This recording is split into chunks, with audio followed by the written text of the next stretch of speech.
Señor Guillermo Romo, muchas gracias por esta entrevista para Noticias Guanajuato. ¿Qué tal? Muy buenas tardes a usted, don Alejandro, a todo su equipo, a todos los de las redes. Vuelvo a reiterar, muy buenas tardes y gracias por estar con nosotros.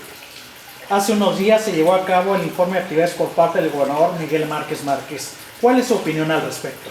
Híjole, tuvimos la fortuna de estar en el quinto informe de gobierno del gobernador Miguel Márquez Márquez, y que me encantó después de haber tenido un periodo como legislador del 2012 al 2015, donde el primer año, los primeros mensajes que hice desde la tribuna, donde le di mi apoyo tanto como diputado y como persona al gobernador Miguel Márquez Márquez, no me arrepiento. Es un gobernador para mí sin ninguna muletilla, sin ninguna forma de querer tapar o decir que a lo mejor hay buena amistad. Lo dejo de un lado. Yo creo que es un gobernador que ha trabajado, ha hecho mucho por Guanajuato y lo manejan las estadísticas lo están diciendo, y ahora que tuve la oportunidad de estar en este informe 2017, casi su quinto año de gobierno, muy buen informe, muy buenas estadísticas, y que estamos orgullosos los guanajuatenses de tener un gobernador como el señor Miguel Márquez Márquez. ¿Qué ha reflejado durante su gobierno el gobernador? Trabajo, dedicación, apoyo, y que no lo digo nada más yo. Se han estado manejando algunas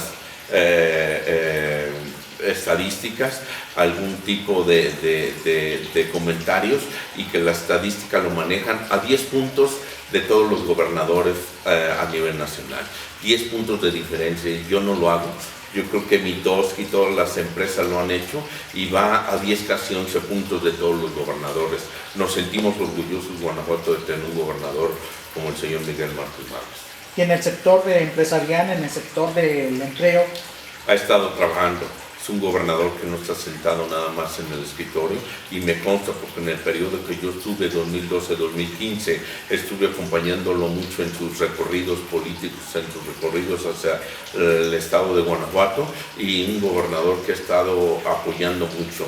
En próxima semana vamos a dar las estadísticas para que los ciudadanos, los guanajuatenses, se metan y consulten todo lo que vamos a decir, basado a lo que el quinto informe del gobernador estuvo diciendo en estos días pasados, con estadísticas, con números, donde ya aparece dentro de las redes lo que ha hecho, para que la gente lo pueda paladear, la gente lo pueda gustar de la forma política que necesita escucharlo el ciudadano, el guanajuatense, el mexiquense.